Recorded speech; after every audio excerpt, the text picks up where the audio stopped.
let you tackle the issue of scale, Amit. You know, there are two projects that you're currently working on, which are collaborative projects where you've brought several donors together. So there's scale in giving, and then of course the way the projects approach a cause, there would be scale in that as well, right? So there is the Children's Hospital that you're building along with Dr. Shetty, and what, some 10, 15, 20 corporate founders, sponsors in Mumbai? Yeah, 12 families and a couple of 12 companies. corporate families. Yes, and a couple of companies as well, right, as a part of their CSR budget. I think this is the other change. You know, Doctor talked about seeing changes in India. I think the one most remarkable change that I'm seeing is collaborative philanthropy. What we are increasingly seeing is that what each one of us individually cannot do, we are able to do by coming together as a group. The Children's Hospital in Mumbai will be a great example of that, where, you know, 12 families will come together to put up a world-class hospital.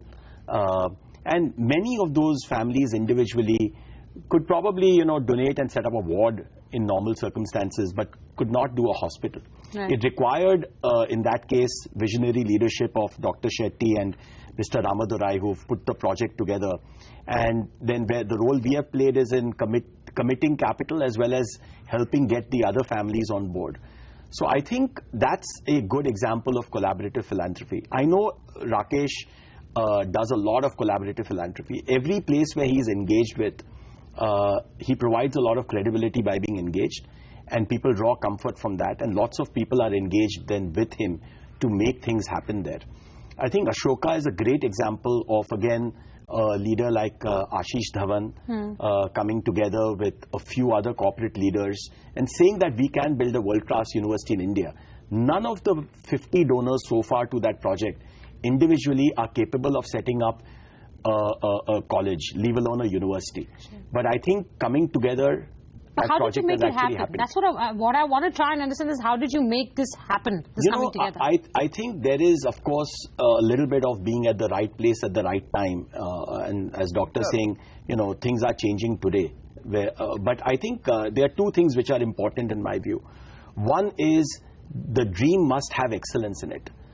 Excellence attracts a lot of interest. You know, when Rakesh talks about Agastya, I know part of what attracts Rakesh to Agastya is Ramji Raghavan, the founder of Agastya, deeply believes in science and curiosity at a very, very high level.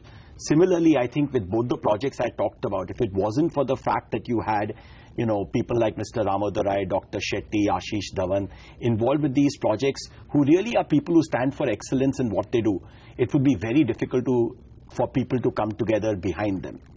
I think that's a critical aspect that is attracting people. And of course, I think being at the right place at the right time is helping, which is today people are thinking differently.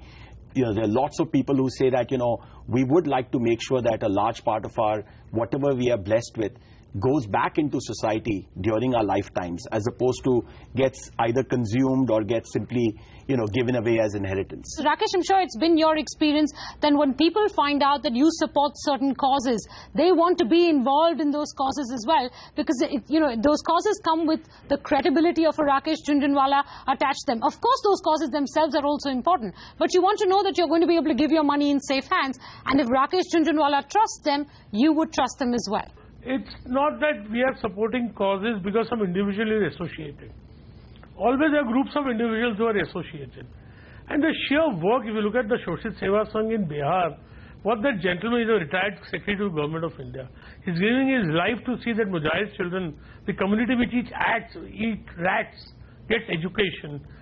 I mean, I don't know how anybody can doubt what he's doing. The joy of giving is one thing, but many people who give their money also want to try and measure the impact of that in some fashion or the other. I don't mean to make this sound commercial, but you want to know whether giving that money has been successful or not. Yeah, but let me tell you, so Menaka, how do you measure that? I'm trying to understand from your experiences. How do you measure that? I'll tell you, I'll explain to you. I'll explain to you. See, I first started supporting Agastya in 2001. We are now in 2014. It was an idea and a concept and a crusader which I liked very much. Now the results are not going to come in 2 years and 3 years. It has taken us 12 years.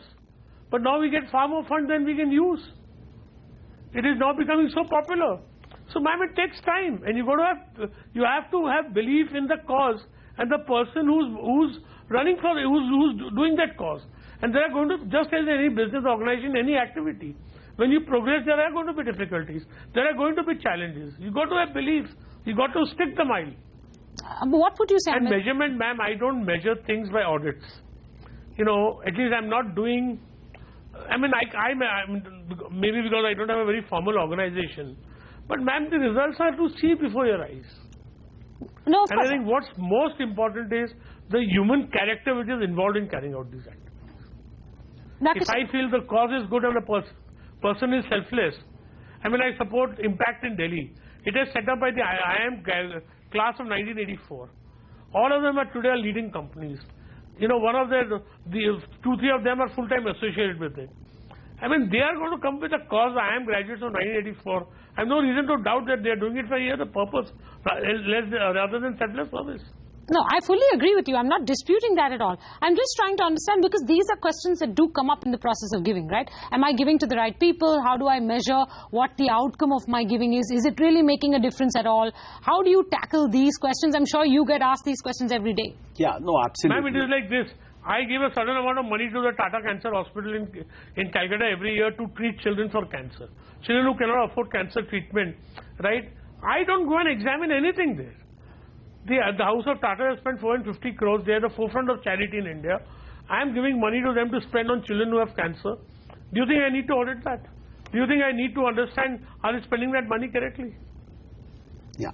I think, choose the cause, choose the organization, choose the crusader. I think Rakesh is making a very important point. If you're backing the right people, then it becomes much easier to open up your heart and, you know, do whatever you can to your best potential. I think impact, however, is now becoming a more and more central issue, especially because of the CSR funding which has happened. Yeah. And companies are used to measuring everything in a, you know, it's EPS and ROE and everything. So I think increasingly organizations are having to put in place, you know, matrices which help make it clear to the donor that people are getting bang for the buck. I think in most causes you can actually do it, but Rakesh is completely right. The difference between the corporate world and the not-for-profit world is that the results often take much longer in the not-for-profit world. And so you need to have patience. You're a little bit more of a venture capitalist than a stock market investor in that space. And so you therefore make the initial bet based on credibility of people. But eventually what you want to see is, you want to see the results. It has to be visible to you. But I think for some causes like education, you can measure things. You can say, what's my pass rate? Akanksha, which is, you know, which is helping running municipal schools in Mumbai and Pune, has now for 2 years in a row had 100% success rate in SSC, with 2/3 of the kids getting first class, 25% getting distinction. These are all kids from really poor background. I think in some areas, it's very important to put in place very simple matrices which give you comfort. Like for education, you can simply measure, you know, you can have EI, which is a gold standard in educational assessment, audit your kids in 3rd standard, 5th standard, 8th standard, and of course for the... But how does somebody who doesn't have the time to get involved in all of this, you know, sort of figure this out, so right? I think you're fully involved in all of this, so you figure it all out. That's a great point, Menaka, and I think there are 2 approaches that you can choose. One is that you choose one thing and really get much more involved with it. Just like you have other interests in life, you take interest in something around you. And there's no, you know, often no substitute if you do that. The second approach is actually to piggyback, where if you do not have the time, you basically follow you know, others who you know have the time and are putting in the effort. So in lots of areas, you know, and Rakesh talked a little bit about this as well, sometimes he's affiliated with things where he knows other people are involved. I think that provides a lot of comfort. Yeah. I mean, let's not forget, the world's largest donation ever made was the donation that Warren Buffett has made to the Bill Gates Foundation. Sure. And, you know, he is not at all involved, to Rakesh's point, in auditing the outcomes. Yeah. He knows, he has a sense and feel of the work that is happening. And so often, I think just making sure that you're working with people who are credible and who have the ability and the desire to get engaged is good enough.